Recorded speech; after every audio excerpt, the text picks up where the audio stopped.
मैं हूँ ड्रीमवर्क 06 और आज फिर हाजिर हूँ मैं आपकी फेवरेट स्टोरी उधार का प्यार का एक नया एपिसोड लेकर।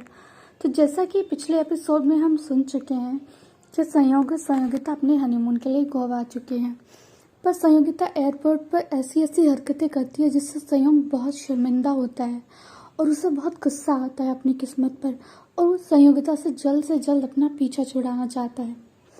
तो आइए जानते हैं अब आगे क्या हुआ। प्लेन में हुई घटना के कारण संयोग ने पूरे रास्ते संयोगिता से कोई बात नहीं की और अपने कानों पर हेडफोन लगाकर बाहर देखता रहा। संयोगिता ने संयोग को देखा। हर तरफ सुंदर बीच था, हरियाली थी और वहाँ का मौसम भी काफी सुंदर था। क्या ऐसे समय में संयोग को अपनी पत्नी का हाथ पकड़कर उससे प्यार भरी बातें नहीं करनी चाहिए थी? पर छोड़ो, उसने तो संयोग से ये उम्मीद बहुत पहले ही करनी छोड़ दी थी। जल्द ही दोनों होटल में आ गए जो दादा दादी ने उनके लिए बुक किया था। संयोगिता ने देखा वो बहुत ही आलीशान और सुंदर था। संयोगिता ने धीरे से कहा, अरे ये तो बहुत महंगा होगा। उसकी बात संयोग ने सुन ली और उसे थोड़ी और चिढ़ हुई। जब उसे पता है कि उसका पति इतना अमीर है तो उसे ऐसी बातों की चिंता करने की क्या जरूरत थी। संयोग उसे इग्नोर करके रिसेप्शन की तरफ चला गया और उसने रिसेप्शन पर जाकर कहा, संयोग राठौड़ के नाम से कोई बुकिंग होगी? रिसेप्शनिस्ट खुश होकर बोला, यस सर, मिस्टर संयोग एंड मिसेस संयोगिता राठौड़ के नाम से एक हनीमून स्वीट बुक हुआ है। ये लीजिए आपके रूम की चाबी। हनीमून स्वीट, ये सुनकर संयोग ने एक अजीब सा मुंह बनाया। जो संयोगिता ने उसे बनाते हुए देख लिया उसे काफी बुरा लगा। वो साफ साफ समझ रही थी कि संयोग उसके साथ एक छत के नीचे नहीं रहना चाहता, पर अब वो क्या ही कहे। वो बस संयोग के पीछे पीछे चल पड़ी। उसकी नज़र होटल में छोटे छोटे कपड़े पहनती हुई घूमती हुई औरतों पर पड़ी जो शायद अभी अभी न्यूली मैरिड ही लग रही थी। संयोगिता को उन्हें देखकर बड़ी शर्म आ रही थी। आखिर वो तो इतने छोटे से गांव की थी। उसने ऐसे कपड़े हीरोइंस को ही पहने देखा था जिन्हें देखकर उसकी दादी माँ और माँ गाली देती थी। हाय राम, कैसी नंगी घूम रही है, शर्म लायक तो बेच खाई आजकल की औरतों ने। ऐसी औरतें किसी का घर नहीं बसा सकती, बेहया कहीं की। जब उसने अपनी दादी और माँ को किसी के बारे में ऐसी बातें करते हुए सुना तो उसे लगा कि शायद वो सच में बहुत बुरी औरतें होंगी, इसी कारण तो माँ और दादी उन्हें इतना बुरा बुरा कहती है।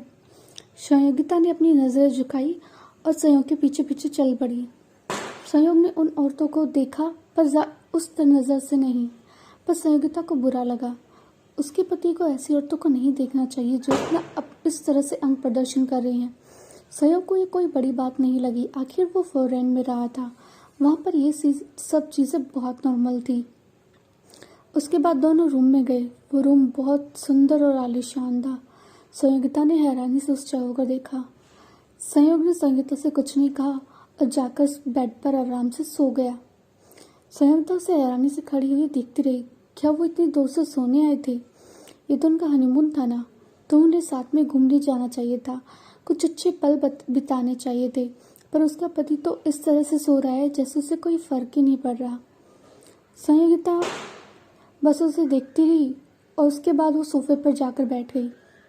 वो संयोग के उठने का इंतजार करने लगी।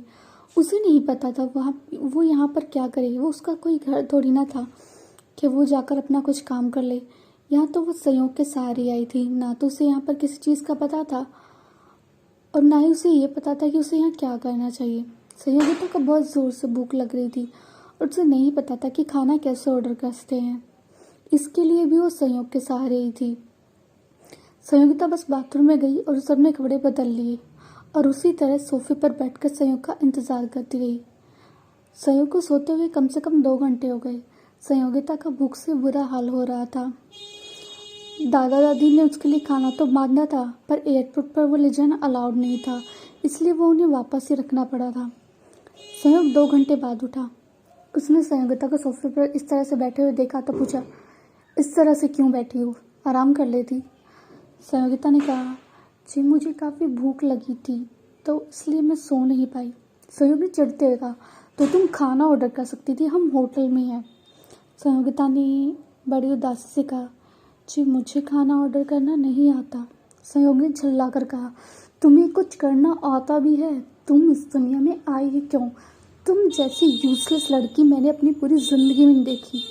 अगर तुम्हारे साथ मैं नहीं होता तो तुम क्या करती, मुझे ये बताओ। संयोगिता संयोग के ऐसे झल्लाने से चुप हो गई। संयोग को उससे ऐसा नहीं कहना चाहिए था। उसे समझना चाहिए कि वो एक छोटे से गांव से निकली हुई लड़की है।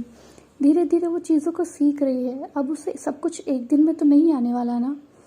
संयोगिता बस नीचे मुंह करके बैठ गई और रोने लगी। संयोग ने उसे चढ़कर देखा। इसे बस रोना ही आता है, इसे कुछ और काम है ही नहीं। संयोग ने उससे कह लिया, तुम्हारे अंदर ऐसी कौन सी टंकी फिट है जो तुम हर 2 सेकंड में रोने लग जाती हो? इतने आंसू कैसे आते हैं तुम्हें? संयोगिता ने उसे बड़ी हैरानी से देखा। ये उनका हनीमून था। यहाँ पर वो अच्छे पल बिताने आए थे, पर संयोग तो उस पर ऐसे झल्ला रहा था, उसे इतना बुरा भला कह रहा था। संयोगिता को और भी बुरा लगा। संयोग ने ऑर्डर करके खाना मंगा लिया और जब खाना आ गया तो संयोग ने उसे कहा कि तुम खाना खा लो। पर संयोगिता को जो भूख पहले लगी थी, अब संयोग की बातें सुनकर वो मर चुकी थी।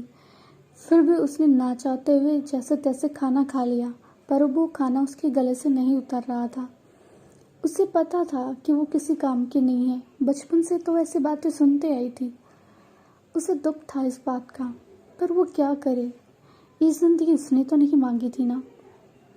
खाना खाने के बाद संयोग ने संयोगिता से कहा, चलो हम बीच पर चलते हैं। संयोगिता ने जब संयोग की बात सुनी तो वो खुश हो गई कि चलो। अब तो संयोग को याद आया कि वो उसकी पत्नी है और उसे घुमाने ले जाना चाहिए। संयोगिता जल्दी से कपड़े बदलने अंदर चली गई।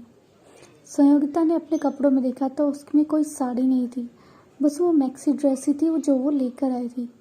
संयोगिता को वो पहनने में थोड़ी शर्म तो आ रही थी, पर जब उसने बाहर की औरतों के बारे में सोचा और संयोग का अपने प्रति वो बुरा व्यवहार देखा तो उसे लगा कि अब उसे संयोग को और शर्मिंदा नहीं करना चाहिए और उसने वो मैक्सी ड्रेस पहन ली। संयोगिता ने मैक्सी ड्रेस पहन ली और उस पर अपनी भारी भरकम चूड़ियाँ और गहने पहने रखे, जिसकी वजह से वो थोड़ी सी अजीब लग रही थी। जब वो बाहर आई तो संयोग ने उसे देखा। वो सुंदर नहीं, बहुत ही बेवकूफ़ लग रही थी। कपड़ों को कैरी करने के लिए कॉन्फिडेंस चाहिए। संयोगिता भले ही कितनी सुंदर हो, पर ऐसे कपड़ों को कैरी करने का कॉन्फिडेंस उसमें बिल्कुल भी नहीं था। संयोग को तो वो एकदम जोकर लग रही थी, पर उसने कुछ नहीं कहा। उसे पता था कि ये मुसीबत तो उसके गले पड़ ही गई है, अब वो क्या ही कर सकता है। वो बस उससे दूरी बनाकर चलने लगा ताकि किसी को ये ना पता चले कि वो उसके साथ है। संयोगिता उसके चलने के तरीके से समझ गई थी कि संयोग क्या करना चाह रहा है। वो भी उसके पीछे पीछे चल पड़ी। जब वो बाहर बीच पर आए तो संयोगिता ने अपने आसपास देखा और वहाँ का नज़ारा देखकर वो खुश हो गई। संयोगिता संयोग की तरफ भागी ताकि वो उसका हाथ पकड़कर बीच पर चल सके, पर इससे पहले कि वो संयोग के पास पहुँचती उसने देखा एक बहुत ही सुंदर सी लड़की बिकनी पहने हुए उनकी तरफ आ रही थी। उस लड़की का शरीर और कॉन्फिडेंस कमाल का था। संयोगिता ने जब उस लड़की को ध्यान से देखा तो उसके मुंह से निकला, अनुप्रिया। तो अब क्या होने वाला है संयोग और संयोगिता की ज़िंदगी में? क्या नया तूफान लाएगी अनुप्रिया?